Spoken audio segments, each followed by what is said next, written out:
Good morning, everyone. So good to see you. I'm Tomiko Brown-Nagin, Dean of the Harvard Radcliffe Institute, and I'm pleased to welcome all of you in person and online to Radcliffe's annual Gender Conference, focused this year on gender and higher education.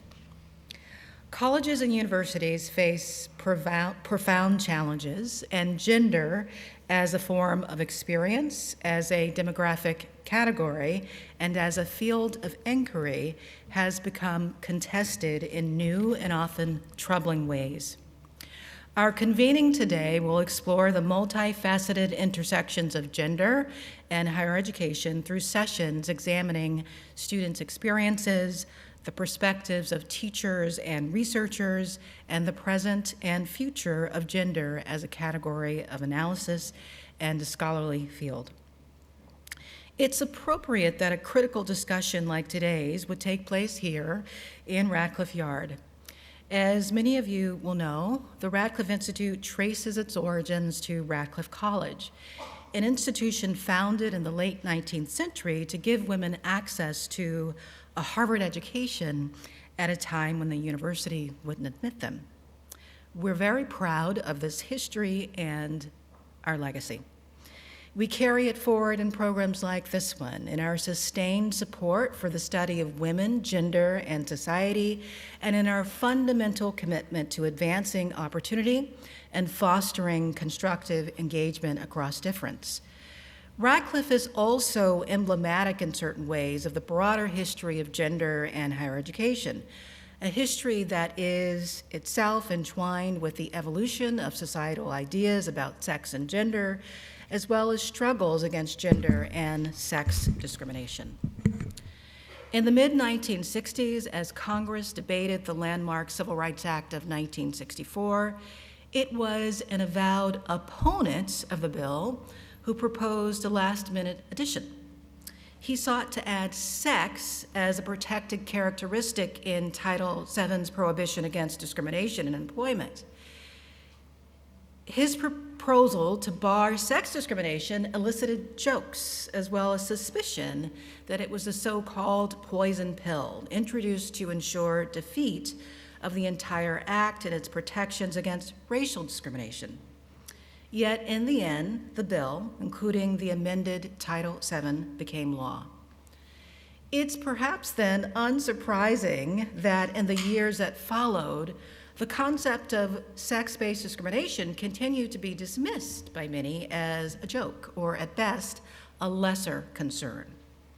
Even the federal agency charged with overseeing Title VII appeared reluctant to take significant action on this matter, while women's rights groups organized in response. They were determined, as legal scholar Carrie Franklin writes, to persuade the government and the American public that discrimination because of sex was a substantial societal problem.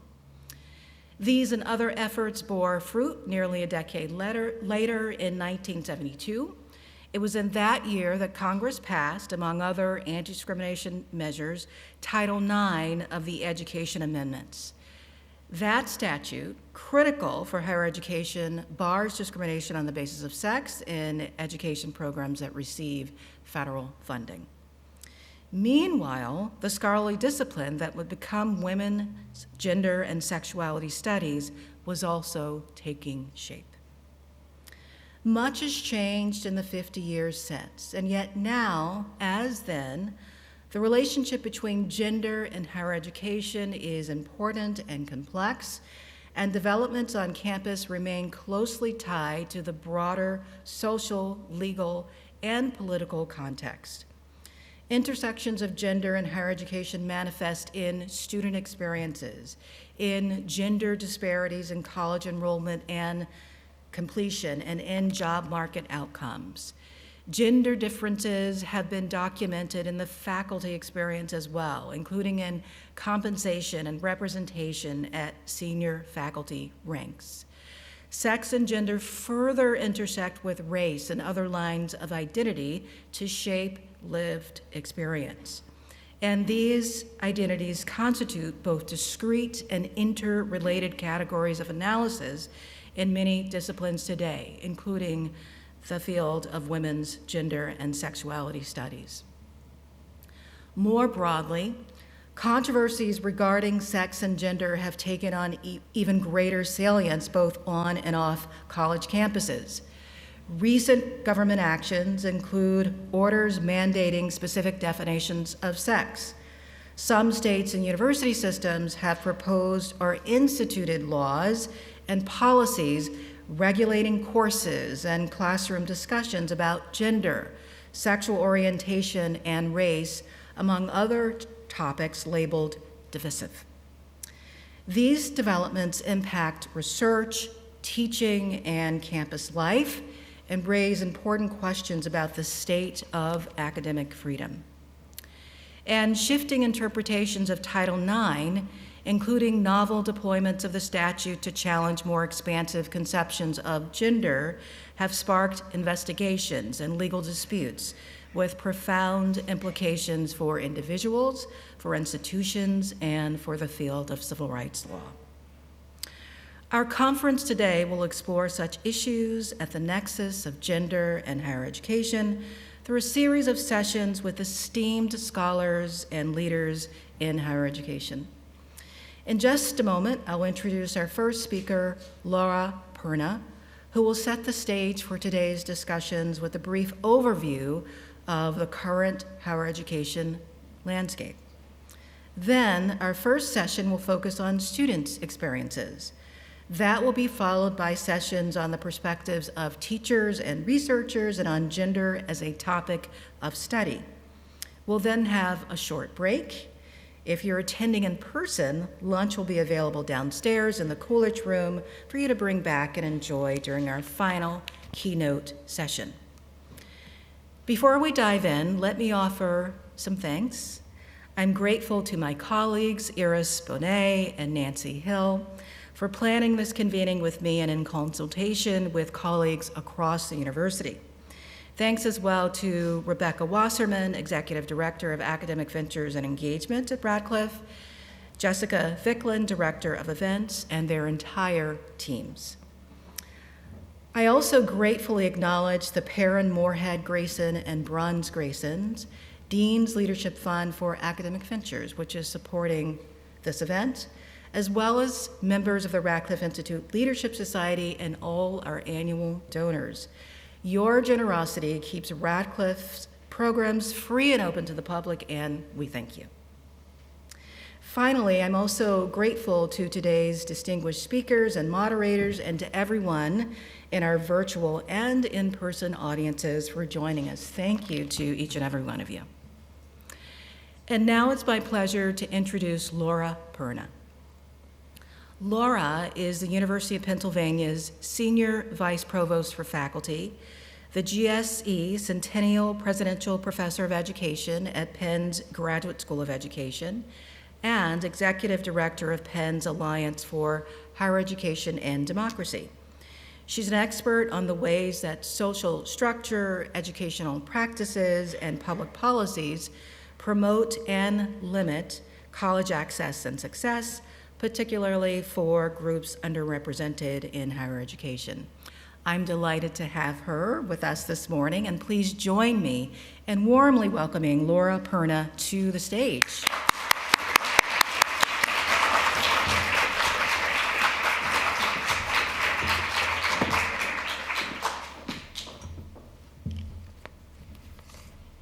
Thank you, Tanika, for that lovely introduction, and thanks so much for the opportunity to speak with you here today.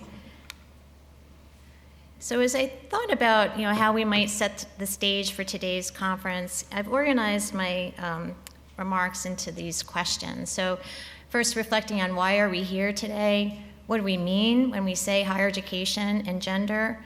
What about the data? What do we have? What do we need? How should we think about the data? What types of questions should we be asking? And then what can we do?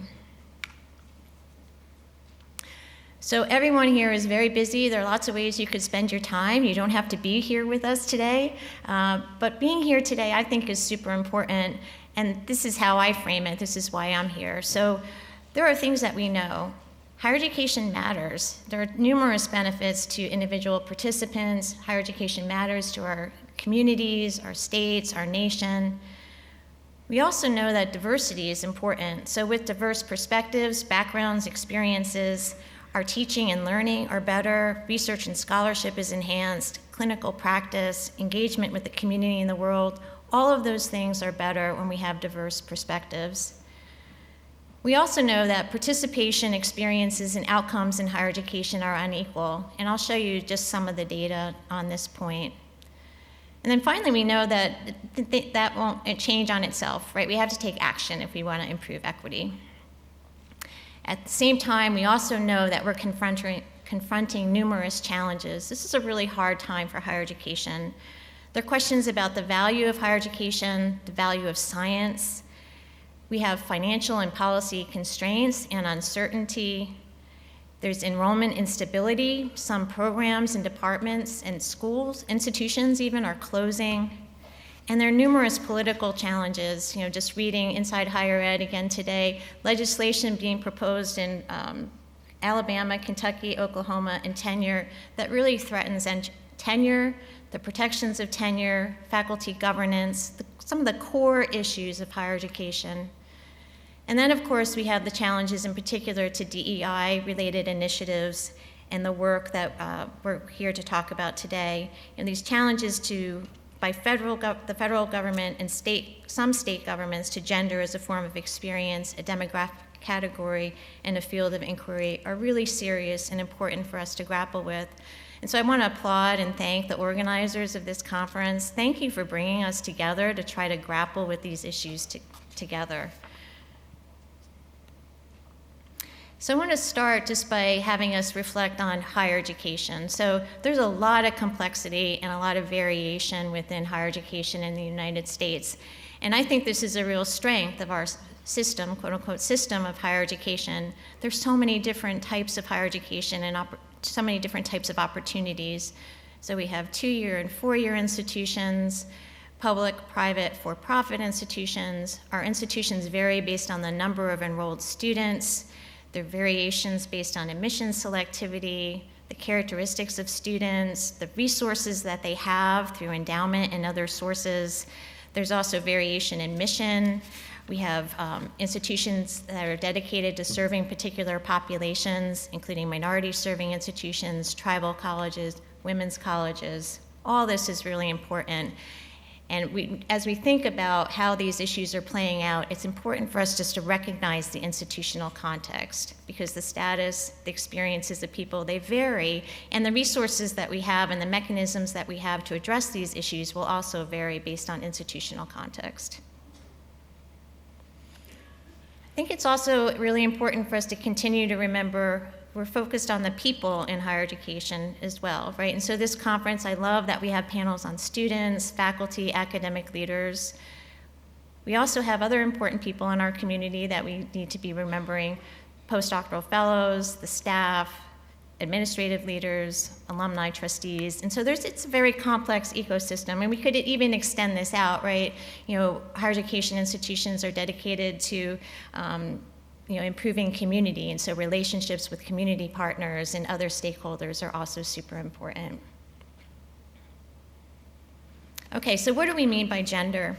So, I draw here from work by Carrie Dockendorf and provide these, just a framework for thinking about what it is we're talking about. So sex, defined as male or female, as assigned at birth. Sex is often used interchangeably with gender. And so this approach, we need to recognize, marginalizes those for whom gender identity is not the same as sex assigned at birth. Gender is fluid, it evolves and changes over time, it's socially constructed, and gender identity is not captured solely from the binary measures of either man or woman, but includes a multiple of identities outside these traditional male or female norms. And then Dockendorf also offers this notion of genderism, and so this is defined as the erasure that occurs when sex is conflated with gender. So just keeping in mind, what are we measuring, what are we not measuring, who's being made visible and not, I think is very important. It's also important to remember that gender identity is only one of the identities that is salient for many people. These are just some of them, so race, ethnicity, family income, marital and parental status, age, disability status, parents, education, religion, national origin. So the experiences of people are really dependent on these multiple different types of identities. And understanding this is important as we try to understand what are the experiences of different people in our community, and then what might we do to really ensure that all people have the opportunity to have access, fully participate, and thrive. As has been mentioned, really also important to keep in mind the threats and the challenges to gender and in this particular time. One specific example, earlier this week, the Department of Education announced that it was moving to exclude gender identity from Title IX's prohibition of discrimination based on sex. It stated it will recognize only two biological sexes, male or female. In addition, the department's Office for Civil Rights is no longer monitoring or enforcing existing transgender inclusive settlements. So really important political context that we need to be aware of. Okay, so thinking about the data and what we know and what we don't know. So, I am a firm believer in the importance, as we all are, we're in higher education, data should be at the foundation of the things that we do. I also am a firm believer in this notion of we measure what we value and we value what we measure, and so we really need to be paying attention to what are we measuring. We need data that fully represent and describe the status and experiences of different groups, including people with multiple and intersecting identities in our community. At the same time, we also need to remember, as higher ed administrators and scholars, that we collect and use data in ways that honor privacy and confidentiality of the people these data represent. Essential to be mindful of data security, privacy, data sharing, and access issues. And these concerns are heightened in this contested time. So while we need data to inform our work, we also need to ensure that by collecting and sharing data, we're not causing harm to the people that we're trying to understand and assist.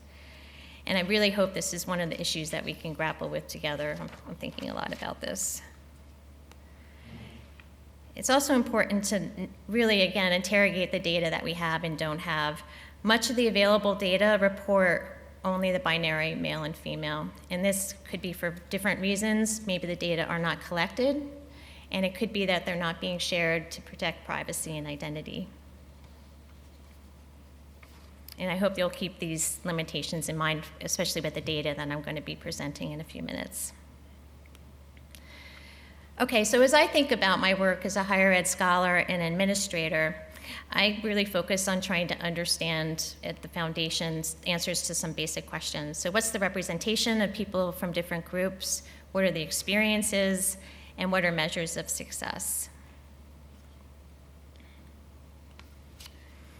Okay, so here's just one way to think about the status of, and this focuses on the representation of women among higher education students, faculty, and leaders.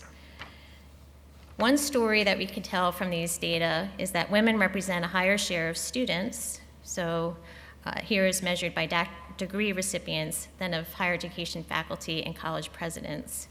So here we see that 63% of those who received associate degrees in 2022 were women, 59% of those who received bachelor's degrees were women, 57% of those who received doctoral degrees were women. At the same time, 55% of assistant professors were women, 37% of full professors were women, and just 33% of presidents were women. So there's one pattern that we can think about. We could also look at these data from the perspective of men, so the representation of men among higher education students, faculty, and leaders. And here, I'd like to focus on the degree recipients, right? So here we see a smaller, if we think of men and women being 50% each, here men would be underrepresented based on that representation in the population among students and degree recipients. So one force driving those differences in college and bachelor's, associate, bachelor's, and doctoral degree recipients is trends in college enrollment. So here we can see trends in post-secondary enrollment rates of recent high school graduates. And so the top line is for female, that's orange, that's the college enrollment rates for females, and the blue line is the college enrollment rates for male recent high school graduates. And so since about 1989, a higher share of females than of males have been enrolling in college. And this plays out across nations, by the way, with only a few exceptions. This is not the case. So that might raise questions about why. So one of the issues, as we probe deeper, has to do with what's happening in K through 12 education. And so, building on the first statistic, males have lower post-secondary enrollment rates, 63% of men versus 69% of women. One important issue has to do with high school performance as measured by grade point averages. So on average, GPAs are lower for males than for females, 3.0 versus 3.2. And these data come from the American Institute for Boys and Men. Also very interesting, I think, is just the nature of the distribution. So a considerably higher share of males are at the lowest end, in the lowest decile of high school GPAs. So 60% of those in the lowest decile are male.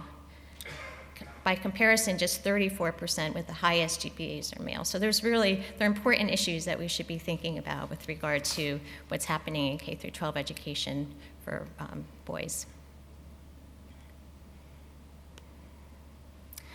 Okay, I want to also highlight, I mentioned before how important it is to think about intersecting and multiple identities. So if we look at the share of 25 to 34-year-olds who have a bachelor's degree, so of that group, 43% of females have a bachelor's degree, 35% of males. If we just look at the females, you can see the differences across racial ethnic groups, so ranging from 16% of Native and Indigenous people up to 74% of Asians. Important to recognize the diversity within these categories as well. So these are broadly construed categories, particularly in the Asian category. There's variation based on ethnicity. And then if we look at what's happening in terms of the gender difference, so you can see higher rates of bachelor's degree attainment for females than for males, regardless of race, ethnicity, but the nature of the differences varies somewhat.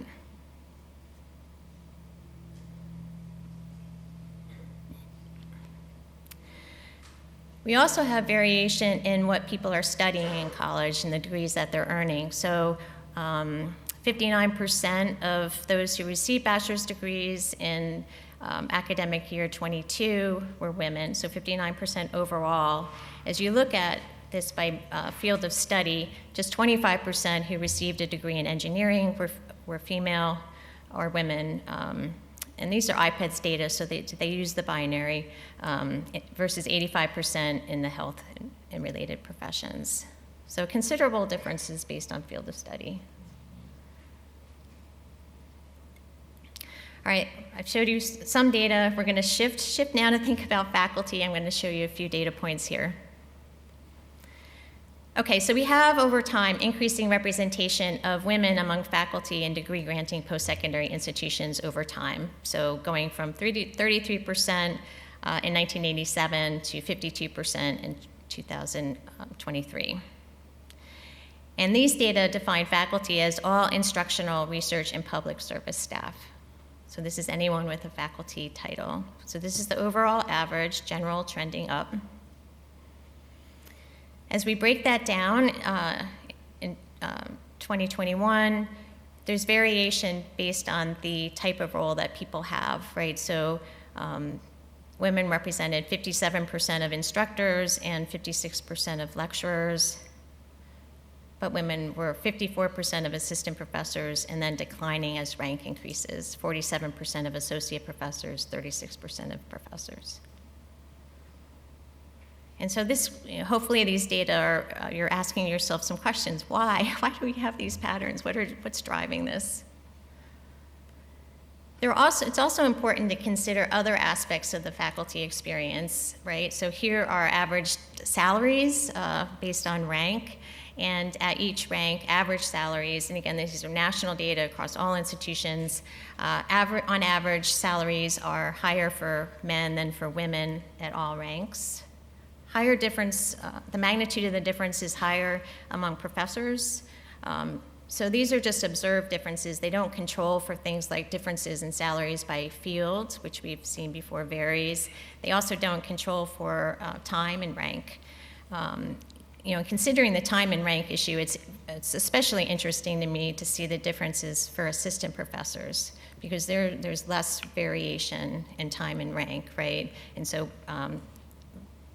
we should be considering what's driving those observed differences. Okay, and I would like to show you just a few slides about college and university presidents. Okay, so over time, the percentage of presidencies held by women has increased, so rising from 10% in 1986, 21% in 2001, and now at 33%. And so we see the increase, and one question we might ask is, well, what's the right number? Where should we be?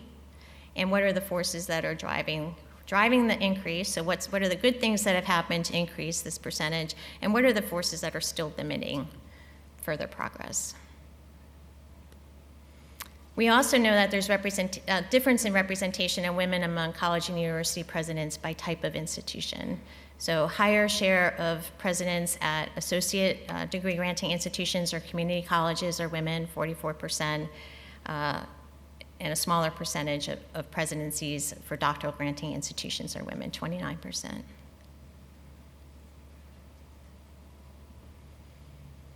Okay, so I've shown you a lot of data.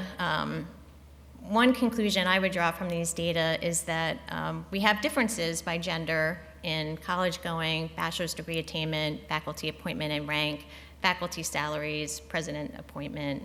There are other data I could have shown you, but this, I hope it gives you a sense of some of the general status and trends that people are experiencing. I don't see the clock. I want to be sure I'm not going over 2 minutes. Okay, thank you. All right, so as we think about these data, further probe, what are the differences based on multiple identities? I've only shown you a few things. What's not being measured, right? I haven't shown you much data, really any data based on differences based on categories other than male and female. We have variations by sector. As we think about what we might do, so the descriptive data for me raise lots of questions, like what is happening? What is driving what we see? How can we understand what's working, so what's driven progress, and what are the things that are limiting further progress? And so some of these questions you might consider are, what are the processes and forces that influence each of these different outcomes and others?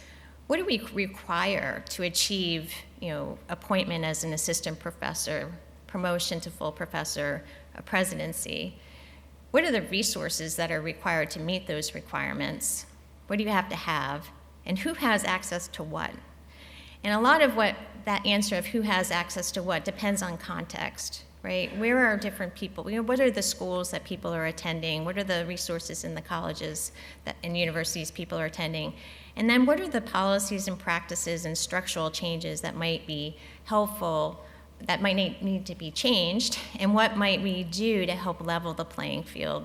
So really, from my perspective, the goal is to provide environments and conditions for all people to fully have access, fully participate, and thrive.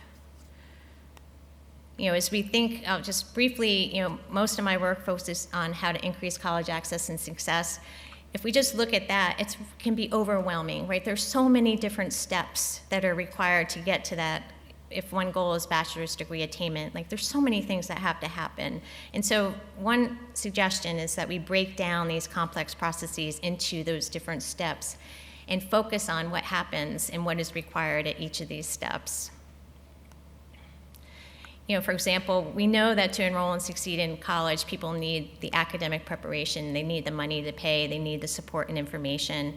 Those questions about the lower enrollment rates for boys than for girls, or men than women, point to, well, what is the nature of the academic experience? I also wonder about the information that different people are getting about the value of our higher education and whether and why they should do that. We could also ask questions, and I'm doing this in my role as Vice Provost for faculty, thinking about what are the issues that influence who's being appointed as a faculty member, what's required to achieve a promotion and tenure, especially now when we're in this environment where there are real challenges that affect the nature of faculty work. We should be thinking about those issues. So in short, I hope you'll continue to think about why we're here, why this work is so important, what do we mean when we're using different terms, what do we know about the data, what other data do we need, what are the questions we need to continue to ask, and then how can we really interrogate what we're doing right now in order to do better going forward. So look forward to continuing the conversation. Thank you.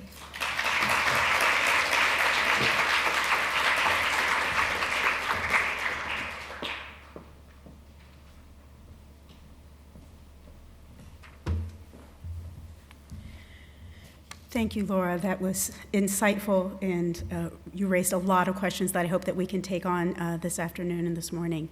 My name is Nancy Hill, and I'm a developmental psychologist, and I'm a professor in the Graduate School of Education here at Harvard University, and I study the transition to adulthood from adolescence, and so the college experience is right up my alley.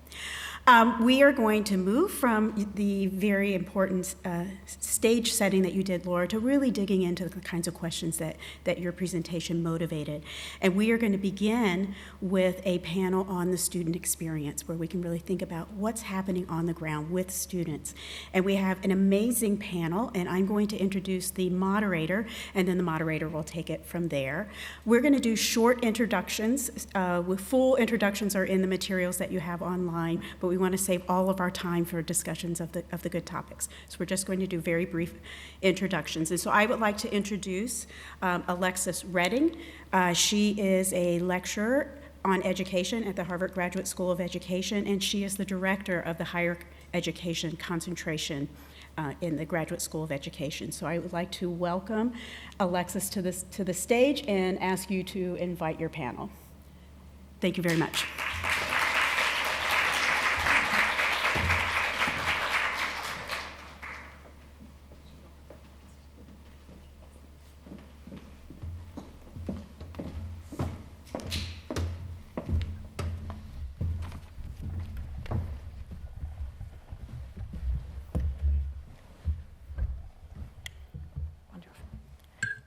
Hello, everyone. It is so exciting to be here in Radcliffe Yard today. I'll add one brief thing to Nancy's introduction, which is that I'm an alum of Radcliffe from the class of 1998, which historically means that I am part of the last cohort to ever graduate from Harvard Radcliffe to have Radcliffe printed on my diploma, which is really special. I'm excited to have crossed over the yard today from the Graduate School of Education, where I spend my time teaching and studying the college experience. It is an incredibly fascinating terrain to interrogate, to capture the voices of students, to put those at the center of the work that we do. So as we are designing our institutions, our policies and practices, we make sure that student voices come first. And that's why I'm so excited that our conversation today is beginning with uplifting those student voices and the research. The work that I do with Dr. Nancy Hill at the Transition to Adulthood Lab centers on studying student experiences across generations, including interviews with Radcliffe women throughout the 1970s. And what we've found in our research are these robust stories of things like the importance of friendships and the reality of loneliness, the importance of sports and community building, especially for students who have marginalized identities in our communities, and all of those hidden factors that play into the ways in which students make choices about where to attend college and what to do after graduation. Which means I'm especially excited for this panel because that's the work that they do. I've been tasked with a very brief introduction, so I will just tell you that this is Dr. Janice McCabe, the Associate Professor of Sociology at Dartmouth College. And because I'm a little rebellious, I'll add just one thing. Her books are exceptional and on my syllabi. She studies the experience of college students making friends, losing friends, and the importance of connection. We've got Chris Erchull, the senior staff attorney at Glad Law, where he's been for 7 years advocating for the rights of LGBTQ students, thinking really meaningfully in this moment about how we support student athletes. And finally, we've got Dr. Melanie Wasserman, the associate professor of economics at UCLA Anderson School of Management, where she studies the hidden mechanics of what drives the decisions about who's going to college and what they are doing when they graduate. I'll tell you briefly how we will run our panel today. They each have a much harder challenge than I did with a brief introduction. They've got 8 minutes to tell you about the exceptional research that they do. So I'll point you again to that agenda where we have all of their bios linked for you so you can learn more not only about them, but the incredible work that they do. After those 8 minutes are up, we will have about 30 minutes for Q&A. I've got some questions that I have prepared, and I have a little iPad I've been provided with, so all of you can share your questions as well. For those of you who are in the room, there is a QR code right behind me. You could also go to slido.com and enter the keyword RAD questions. I love the double entendre. Make sure to capitalize the R and the Q. If you are joining us online from around the world, you can use the link that will be in the Zoom chat. And I will curate those questions. If there are themes, I will draw those together. If you have a question for a specific panelist, don't make me guess up here, the lights are really bright. Add their name to it, and that way I will be sure to direct it to them. And so, Dr. McCabe, I'll start with you.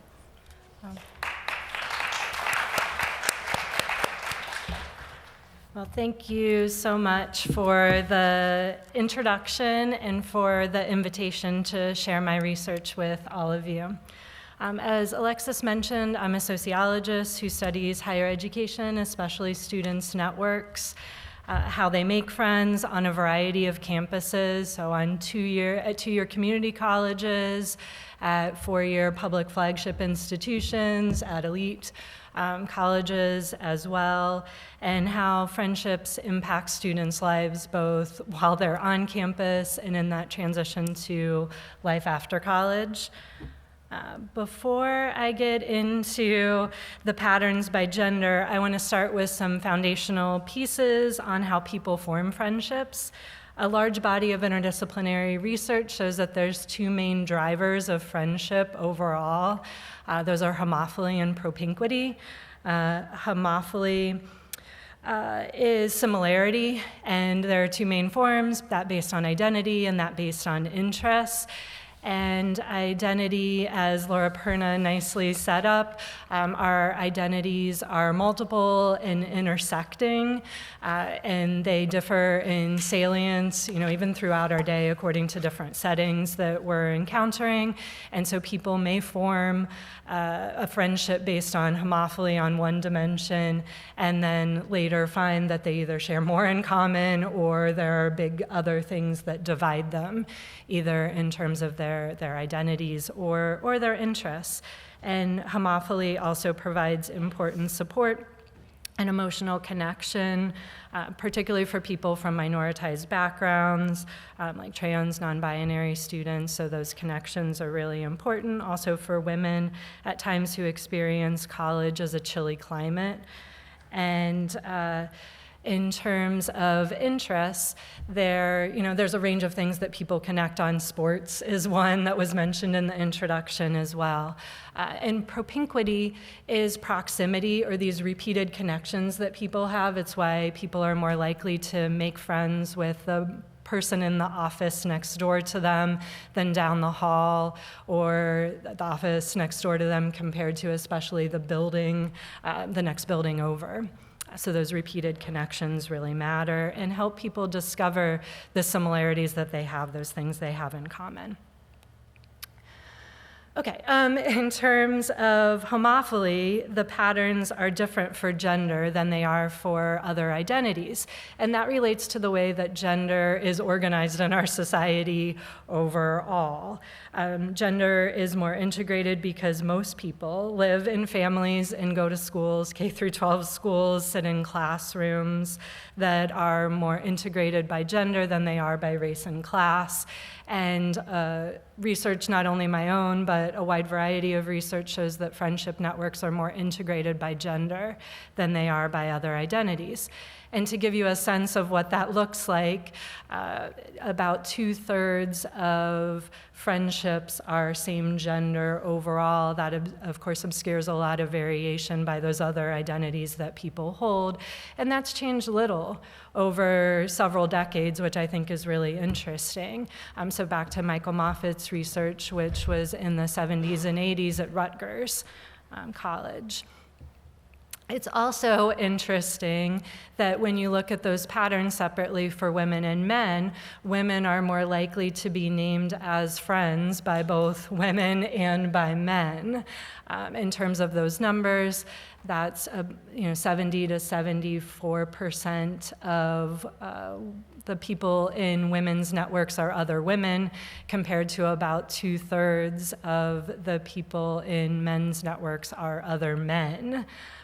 So meaning that when you think about the math of that, it doesn't quite match up. So there are some unreciprocated friendships that I'll talk more about in my next slide. And back to the issue of what's being measured that Laura Perna talked about earlier as well. We know very little about non-binary students' friendships and how those may differ. I have some in my work, but there's a wide variation, and we need better data to get at the clear patterns in those understandings. Okay, so one thing that's going on is the emotional labor that women and girls are doing in a wide variety of society, including in friendships. So the students that I talked to, both women and men, described women as fulfilling this mom role in friendship that involved emotional support, that involved encouraging others to do their homework, and things like that. No one talked about men or as doing the mom role, and there was no dad role either in that way. In terms of what that looks like, a student that I call Abigail, that's not her real name or her real picture, that I talked to, told me that her friend group, they refer to me as the mom of the group. It's not really a bad thing, so it's all right. You can tell from that disclaimer that there is a little tension with how she's seeing it. And she went on to say, my boyfriend says if I wouldn't have met you last year, I don't think I'd be in school anymore. He thinks he would have seriously dropped out and not be coming back to school. Even his parents are like, we're very glad you're in his life. So this idea of what she's doing and giving the mom role for Abigail and for others can be draining, it can be unequal, even when they are providing support that is important for other people to get through college. And in terms of what's going on, those same cultural beliefs and gendered socialization can keep men from showing vulnerability and opening up in their friendships, especially to other men. So if they rely on anyone, it's often on women, which is where that unreciprocated friendships come up in the emotional labor that women are doing. So it's other women who shoulder that emotional labor. Thank you.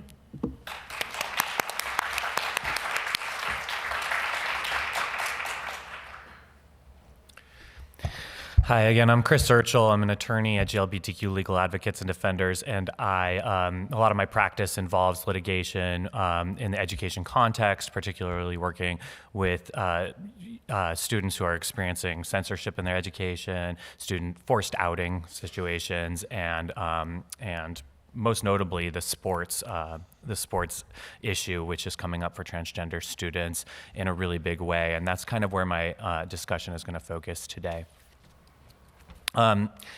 As everybody here is likely very aware, transgender students are at the very epicenter of an enormous political attack from the highest levels of government. This attack did not start with the current federal administration. It's been ongoing for around 6 years, I would say, maybe a little longer. But the new administration has brought it to a whole different level, and it's impacting transgender young people in a way that is just more extreme than anyone could have imagined. And one thing I want to say about that is that, 6-7 years ago, today's college students were adolescents who were coming of age with the promise of a world that was going to be open to them and that was going to accept them for who they are. And these people believed in that promise, right? And yet the tables have turned on them, and they're being, attacked by the federal government and by people across the country everywhere, including in states like New England, right? And so I think it's just super important to keep in mind how the rug was pulled out from under these young people, and that is affecting their college experience today. Policies that exclude LGBTQ people, transgender people in particular, really do make it virtually impossible to engage fully in education on the same terms as other students.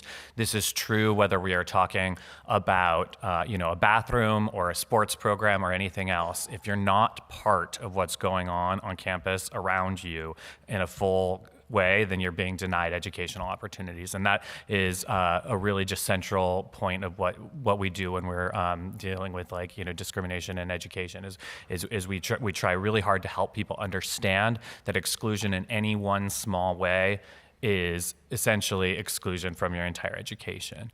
Sports exclusion is a really helpful way to have this conversation, and I'm hoping that I can get a few points across really easily by explaining what's going on in sports. So just in the last year, the president issued an executive order that purports to ban transgender women from sports all across the country and in education and beyond, right? The NCAA changed its policy to be one of wholesale exclusion just the day after the administration issued this executive order. Meanwhile, state law has been growing about half of states, a little more than half of states, have laws that ban transgender girls from playing on girls' sports teams. And not all of those affect college students, but many of them do. And then right now, the Supreme Court is considering a case involving the right to play school sports for a transgender girl under Title IX.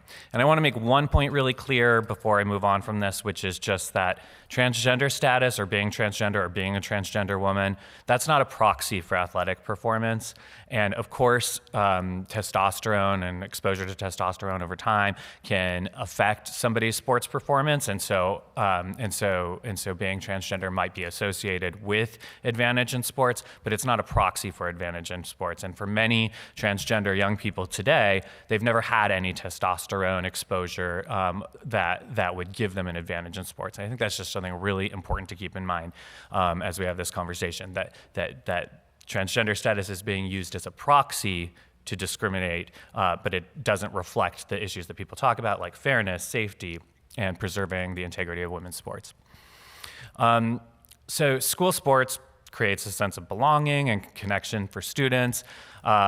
It's full of educational benefits. I mean, school sports wouldn't be so tied to education if it weren't for the educational benefits, which include learning things like leadership, cooperation, self-discipline, learning about health, all these things that come along with sports. It's essential to education that you have opportunities in sports, and that's what our whole national ethos around sports is built on, is that education and sports are inseparable. And the thing is, you can't go to school, you can't go and sit and have a conversation in the dining hall, you can't hang out with your friends in the dorms without sports looming in the background of every single conversation that's happening in the community, right? And so you don't have to be someone who plays sports, you don't even have to be someone who's interested in sports, and sports is still integral to your college experience. And I'm making this point to try to highlight that when you are told wholesale that you're being excluded from sports, from any opportunity to participate in sports, that excludes you from this whole aspect of student life, which again is everywhere all the time. And so that is what transgender college students are experiencing today. I want to go a little bit beyond sports because sports really isn't the point of this conversation. I think that one thing that's really important to understand is that this wholesale exclusion of transgender students from school sports, this is a very politically popular idea that has been advanced by the right in America, and it's been very successful. But it is unsurprising to me who works in this field, and maybe is surprising to other people, but hopefully people can pay attention and see that it was never about sports for the people who are proponents of changing the rules, for transgender participation. The shoehorned, the issues that get shoehorned in include bathroom and locker room access and access to other facilities, but it doesn't even stop there. It ultimately becomes about whether or not trans people have a right to be transgender, have a right to gender transition, to have a right to assert who they are when they're at school or when they're in the public more broadly. And so policies that are tied to sports participation shape the broader school access and inclusion. It goes beyond just the playing field, and the outcome, the result of all of this is that students aren't able to fully participate in their school environment.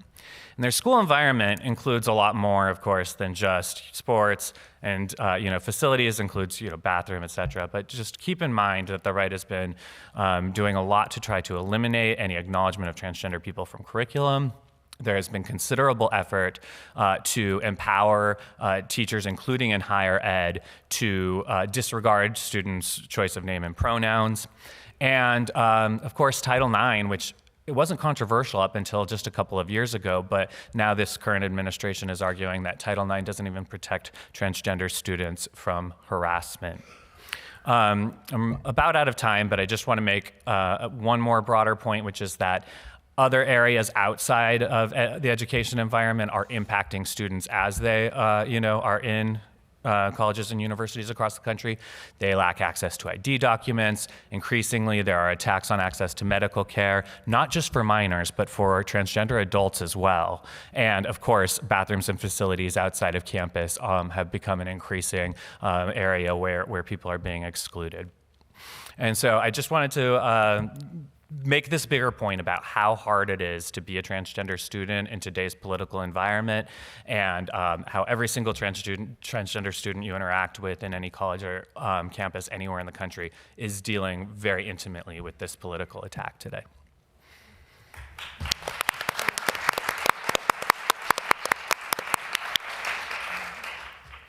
All right, thanks very much for inviting me to be part of this conference and this wonderful panel. I'm Melanie Wasserman. I am an associate professor and labor economist at UCLA at the Anderson School of Management. My research focuses on understanding gender disparities in both education and labor market outcomes, primarily in the US, but I'm also branching out to other countries. Today I'll talk mostly about patterns in the US, as this is the focus of this conference today.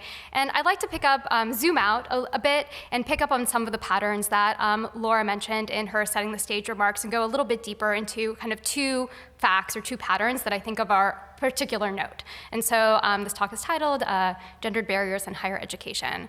The first pattern that I would like to emphasize is the kind of remarkable reversal of the gender gap in college going over the last kind of half century. And I apologize if the resolution of this plot is a little bit fuzzy. It's rendered very largely on this screen. But here in this plot, what we see is the fraction of adults ages 25 to 34 with a bachelor's degree. And what you see is in 1970, there was a very substantial male advantage in college going, college completion, and this has since reversed, and now there is a substantial female advantage, so women are now more likely to attend and complete college than men. The female advantage is 10 percentage points. As mentioned by Laura in her remarks, this pattern has emerged across race and ethnic groups, so it's not confined to kind of one particular demographic group. It's also emerged across countries, so in 33 out of 38 OECD countries, we see a robust female advantage of, on average, 9 percentage points. Okay, and so you might ask, why have women pulled ahead, parenthetically, okay? Why have men stagnated or fallen behind? Now, a lot of our explanations can explain or center on kind of convergence, like the leveling of the playing field for men and women. In particular, reduced barriers to women's participation and advancement in education, including in higher education, but as well as in the labor market. So throughout the second half of the 20th century, there were increased labor market opportunities for women, substantial increases in women's capacity to control the timing of when they have children and how many children they have, as well as reduced discrimination, both in higher education as well as in the labor market. So in higher education, most notably through kind of Title IX, which opened up many educational opportunities for women, and then they were allowed to kind of reap the returns of those educational opportunities through the increased opportunities in the labor market. Okay. However, these explanations really can't explain, okay, why women have overtaken men in college. So why they have, surged ahead, surpassed men. And you might ask, okay, does college still pay for men? Okay, is it still worth it for men to go to college? And to this, the answer is like a resounding yes. There is a robust college wage premium for both men and women, okay, on the order of about 70%. So workers with a college degree earn on average about 70% more than workers with a high school degree, and this holds for both men and women. Conditional on going to college, men continue to earn more than women.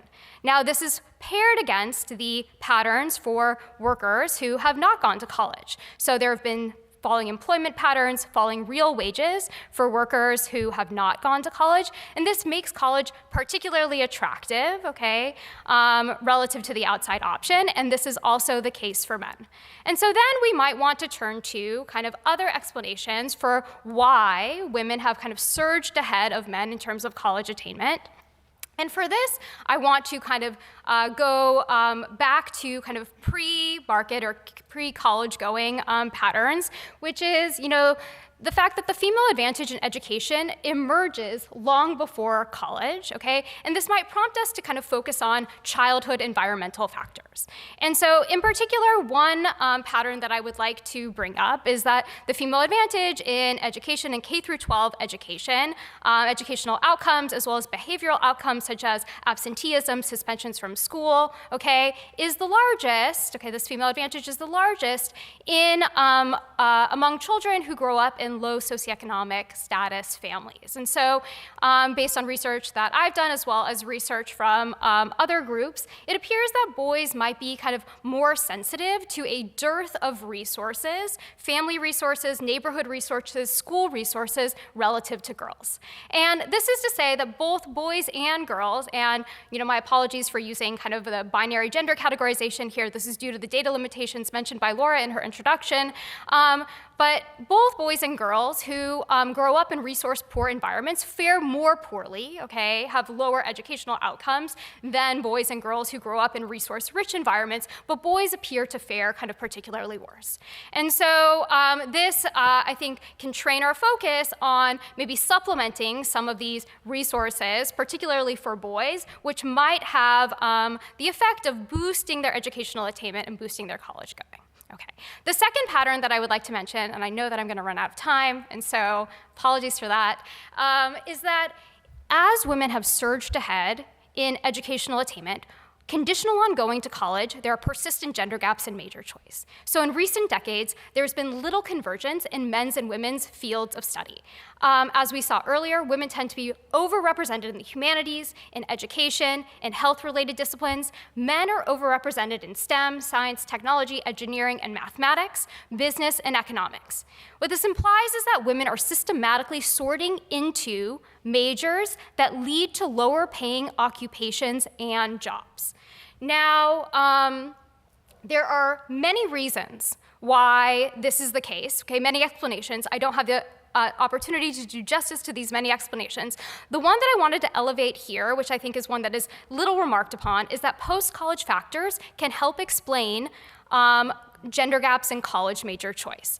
And so in particular, so men's major choice appears to be more sensitive to their financial prospects post-college. They seem to care more about the salaries of the jobs that they earn post-college. Women's college major choice seems to be more sensitive to their future workplace flexibility. So women are potentially trading off, okay, their salary for future workplace flexibility when deciding on their majors. Okay, the second, whoopsies. The second pattern that I wanted to mention is family expectations matter more for women than for men. So women perceive that going into certain degrees, such as science and business, could delay their marriage, could delay their fertility timing, and men do not seem to have these kind of expectations that their degree choice, that their field of study choice, will have ramifications, the same ramifications for their family life. And so this could be kind of an additional deterrent for women to go into some of these currently and persistently male-dominated settings. And this is all to say that, like, what's going on in the labor market, so how jobs are structured and organized, how much salary we have to give up in order to gain some workplace flexibility, the availability of part-time work, discretion over the timing and where we work, okay, paired with persistent gender norms in household division of labor are kind of trickling down into major choice and can potentially explain some of the gender gaps that we see in major choice, okay? I have 11 seconds left. I want to say that these gendered barriers matter. Okay, matter for individuals, for their earnings, for their employment. They matter for society, the type of research that innovation is produced. Okay, we care who's going to college. Okay, conditional on going to college, what they're studying. Okay, this matters not only for research and innovation, matters for the distribution of talent in terms of occupations in our economy, which factors into economic growth. Okay, and representation begets representation, and so who's doing what now has implications for the education and occupational choices of future generations. I'm only 25 seconds over time. Thank you.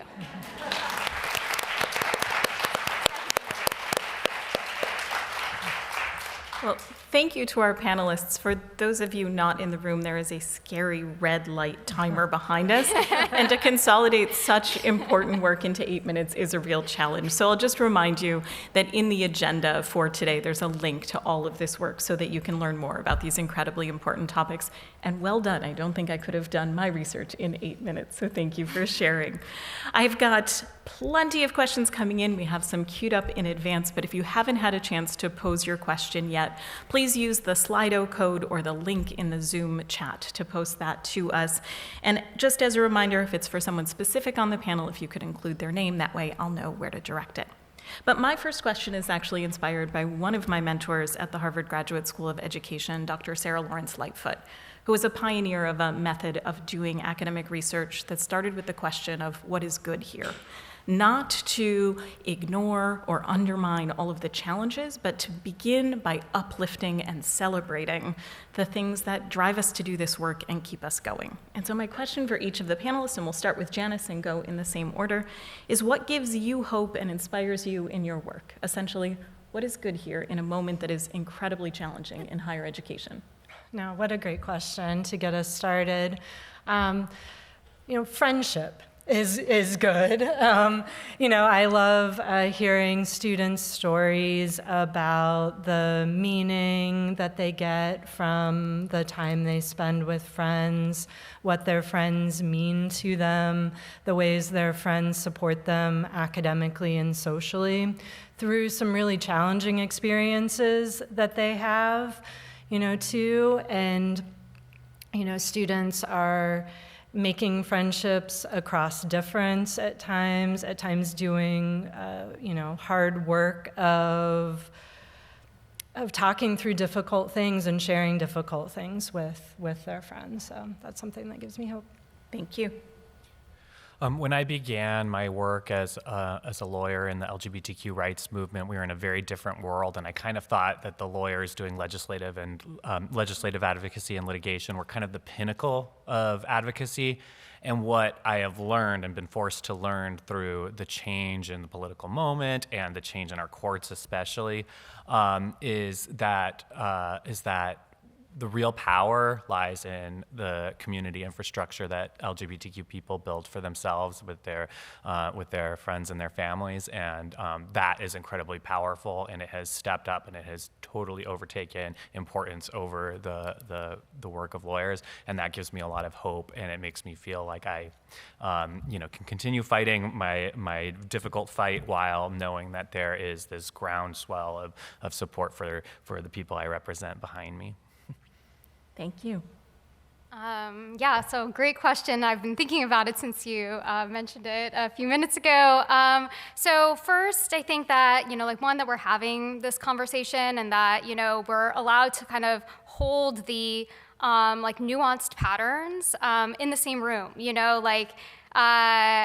One reason I think that studying gender disparities is so interesting is that it's not that one particular group is like uniquely disadvantaged. It's that, here we see that, like while women have surged ahead in terms of like educational attainment, there are still kind of remaining very important ways that they are kind of like lagging behind. And so I think it's important for us to be able to kind of like, just be able to talk about all of the various ways in which gender affects one's life experience.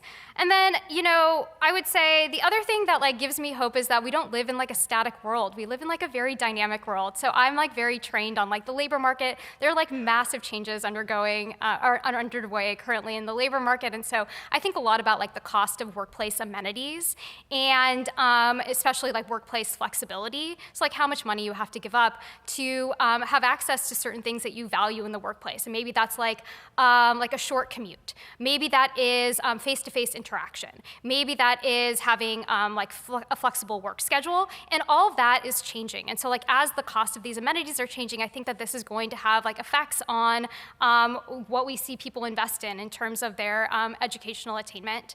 And this, I think, can really change some of the gender disparities that we were discussing earlier. So I don't know if that was like too opaque, but that's what gives me hope. Fantastic, thank you. And I'll just name, it feels so funny to actually be on a screen. I feel like I'm socialized to put my screens away, but what I'm doing is reading your questions. And I was told maybe we would get 6-10 questions, and we are well beyond that, which is wonderful. I'm also seeing some really nice themes that I'll be able to pull out. I've got one more question, and then I'm going to turn to that. So last call on putting questions in here so I can get them to our panel. For our group, I had a question, and then one of Nancy's doctoral students posted a very similar question. Nigel Gray, future Dr. Nigel Gray, wanted to know about belonging, and this is something I think about in my work a lot as well. We know that every outcome that we want for college students is tied in some way to their sense of belonging. Their happiness, their outreach to get help, their retention, their graduation, for higher ed leaders, how much they donate when they graduate so that we can fund these meaningful programs. And each of you in some way is thinking about belonging and connection when we're in college. So we'll do the same thing, but I will start with Melanie this time and come this way round about how belonging features in the work. And in particular, as students are making choices about where to study and where to work, how does a sense of community and connection while they're in higher education feature into that? So I'll be honest that my work has very little to say about belonging. And so this is just not my area of expertise. And so I think that we have people on our panel who can speak much more to that. And so I am going to pass the baton to Chris. Yeah. My work focuses mostly on the ways that governments and other systems use power to tell certain people that they don't belong. And what I see is that when LGBTQ students are given all the opportunities that other students have, they thrive, they excel at just like you would expect them to. And of course, when they are denied opportunities, they suffer, and it's isolating, it's alienating, and very problematic. So what we do in our work of legislative advocacy and litigation, we try to break down all the different ways that systems are telling LGBTQ young people that they don't belong. Yeah, and friendship has a lot to do with belonging, in terms of there were a good number of students who told me that one of the main things that was keeping them at that institution was their friends. And often it was because of, alienation or discrimination that they were facing in other parts of campus also. And so they felt this, incredible sense of belonging among their friends. I'd also say that, belonging and loneliness. I didn't have time in my slides to talk about loneliness and the loneliness epidemic that exists in our society today, and how people can have friends and still be lonely. And often that's related to not having a sense of belonging. And all three of those things, belonging, friendship, and loneliness, are nonlinear, meaning it's not like you hit a point where you're like, okay, like, I'm done with, making new friends for my life, or like, okay, I belong, I don't have to worry about that anymore. Instead, those three things are constantly changing and related to each other in powerful ways. Wonderful. I'll follow up on that question with one that has come through a couple of times from the audience, for you in particular, Dr. McCabe, which is, what is the lever that we can use, caring about young people, either at the institutional level or from home, to help promote the bonding and friendship that makes such a difference? Yeah, I think there's several things. One is just recognizing that friendships aren't extra. They are truly like essential. Feeling a sense of connection is an essential need that people have. And, while as a professor, I clearly think that academics and classes are important, friendships are also important too. And helping the people that we work with, the students that we work with, reflect on, do they have not just friends, but do they have friends who support them? Who are their meaningful ties? Because another thing about those drivers of friendship, homophily and propinquity, crossing paths with people in terms of propinquity, being in the same classes or the same dorm, or the same, other spaces, can structure who students spend time with. So sometimes they, and all of us, spend time with who is easy rather than who is supportive and meaningful in our lives. And by reflecting on, who those people are and encouraging the students that we support and work with to do that, they can make more of their friendships. Wonderful, thank you.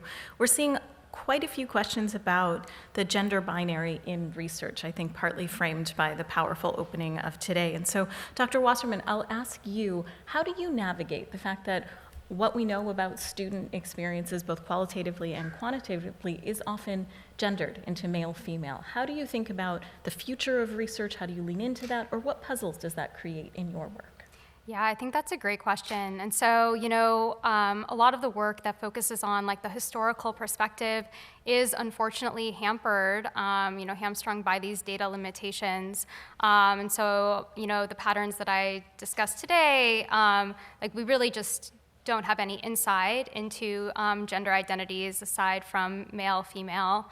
I think if you are conducting more contemporary research, designing your own surveys, then I think that this is a question that a lot of us have confronted, and we have to, I think, quickly adapt to the changing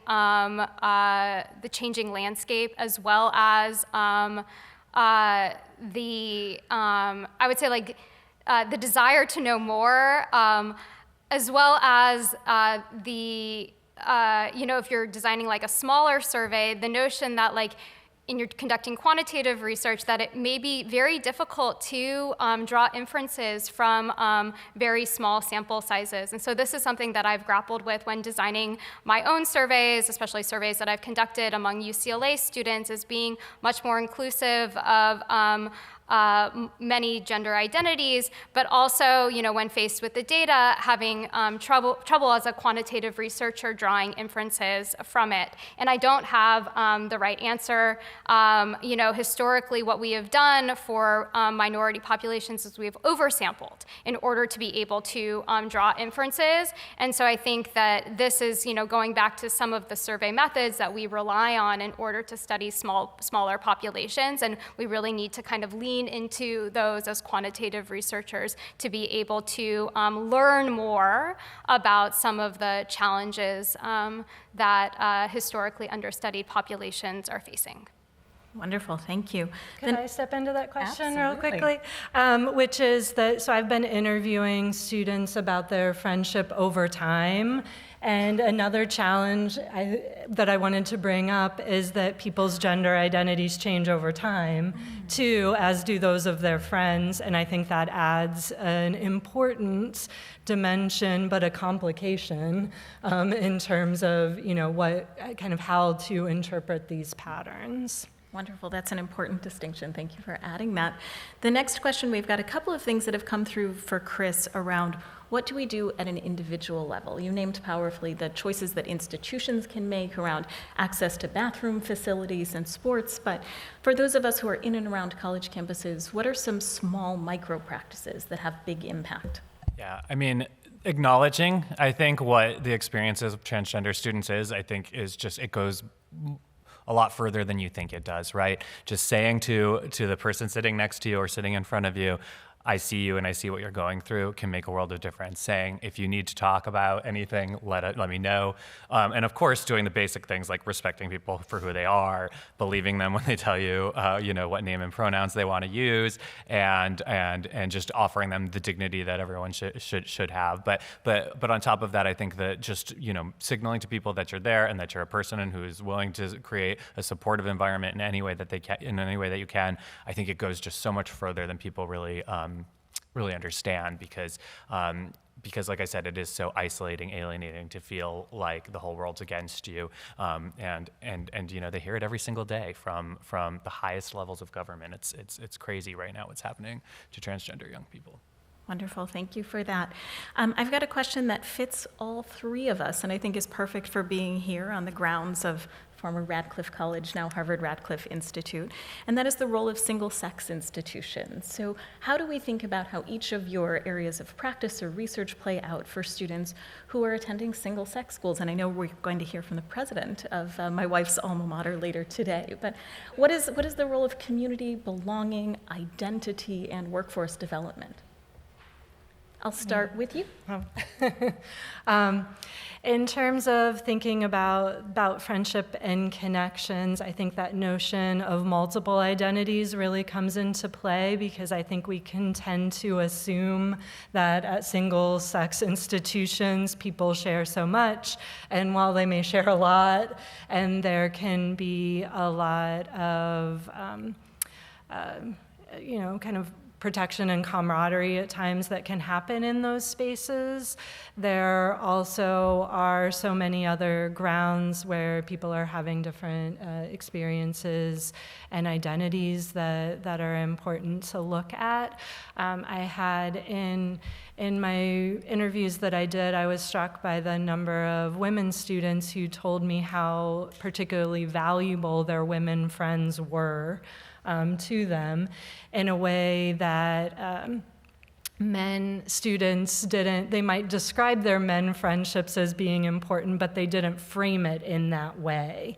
And so I think that's an important cultural trend, and there are some surveys, like a recent one from Pew, that asked Americans to rate the kind of positivity of all female groups or all male groups, and people tend to view all male groups as more negatively than all female groups. So thinking about, what what does that mean, and also thinking about, I was thinking about what you were speaking before about inclusion of, what does it mean when we say it's an all-women's college, and trans individuals or non-binary individuals, and thinking about that not being not as a static identity, but as something that can be dynamic as well.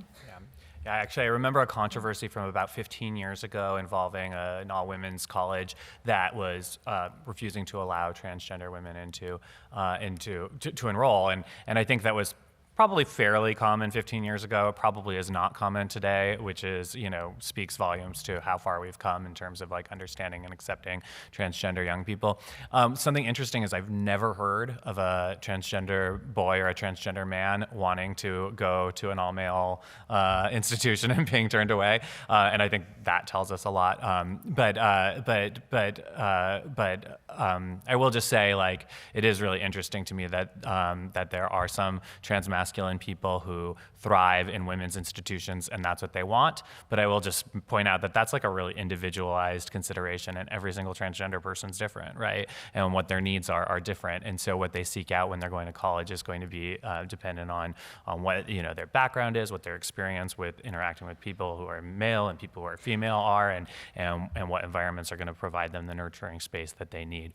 And in fact, I think it's actually pretty rare that transgender transgender women, transgender young women want to go to college in an all-female environment. And I say this because I know transgender women navigating women's spaces often experience a lot of discomfort, a lot of uncertainty. I know so many transgender young people who refuse to use girls' and women's bathrooms because they just don't want to deal with feeling like they don't belong. And so it's just a really individualized consideration. Hopefully, all women's spaces are inclusive to the extent that they can be, and I think that's all I hope for transgender young people who want to be at all women's institutions.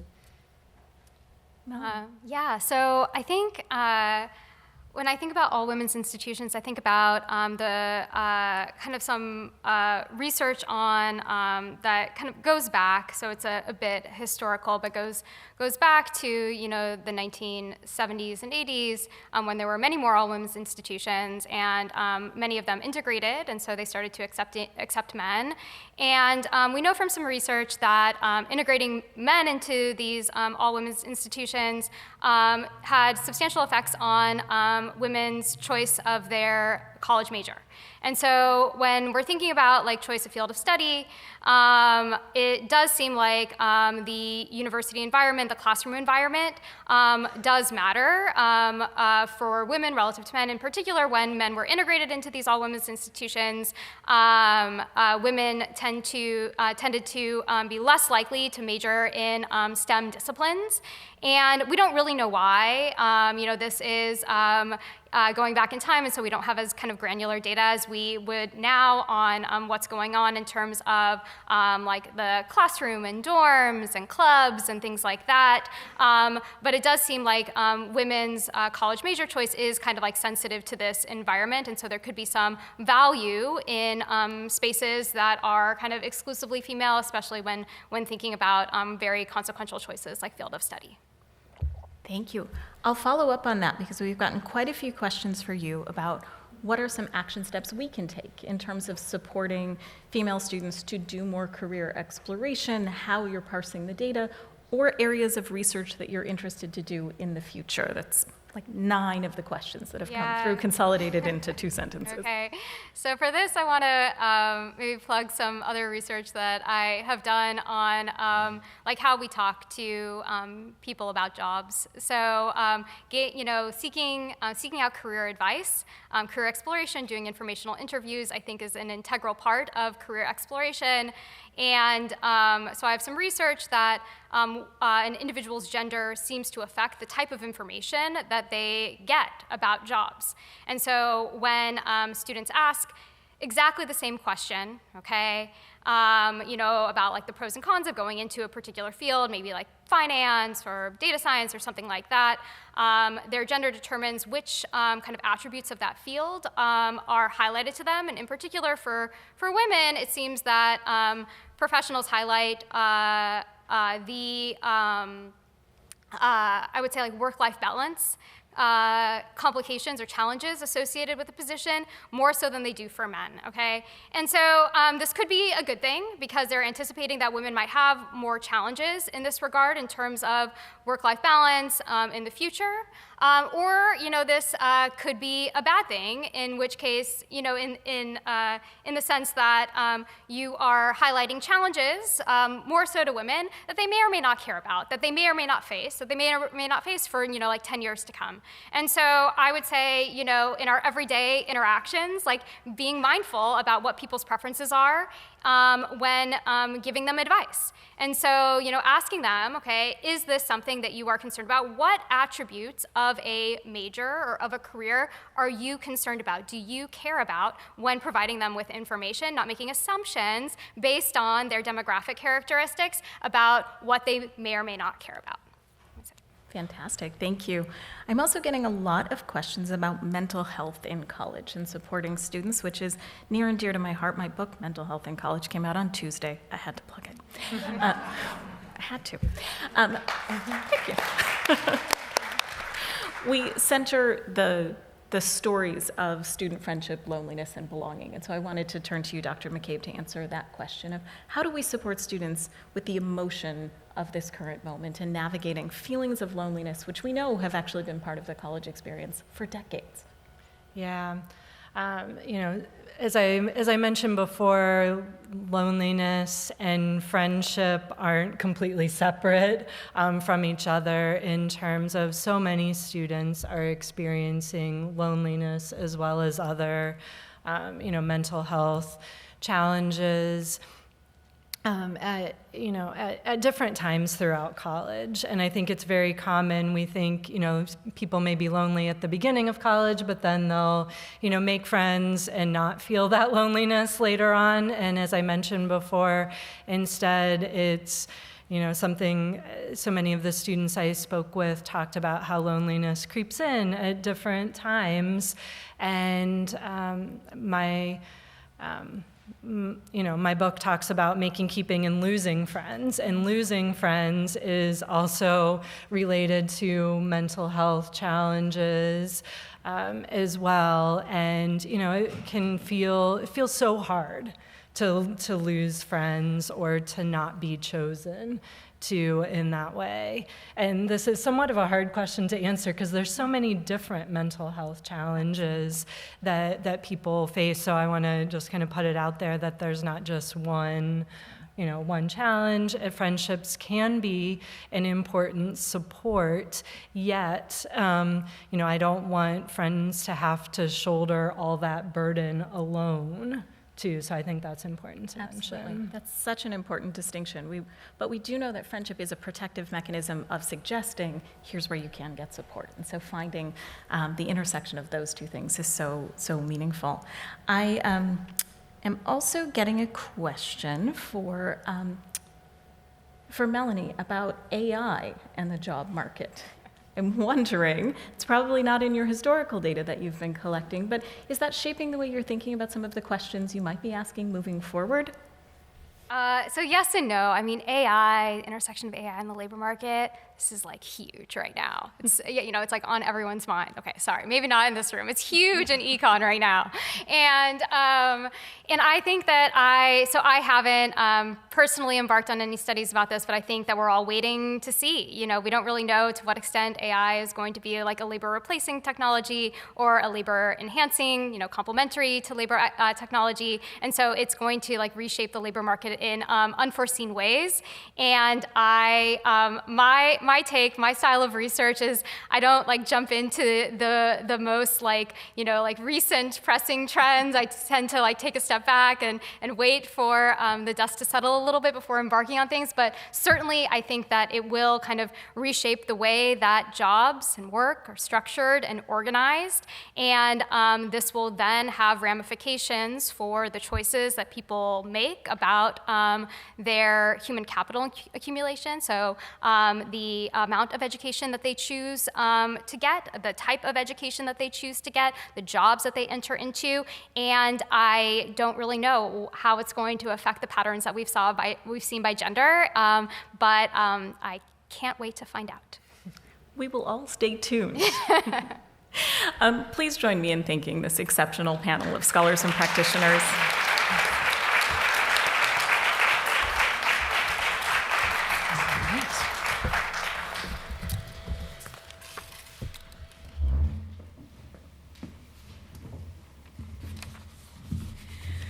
I want to also thank Janice, Chris, Melanie, and Alexis for a stimulating discussion on student experiences. We are going to take a 15-minute break, and then we will come back and reconvene and have a panel on the faculty experience. If you're watching us online, we will be back promptly at 10:45 Eastern Time. And so join me again in thanking this very stimulating panel.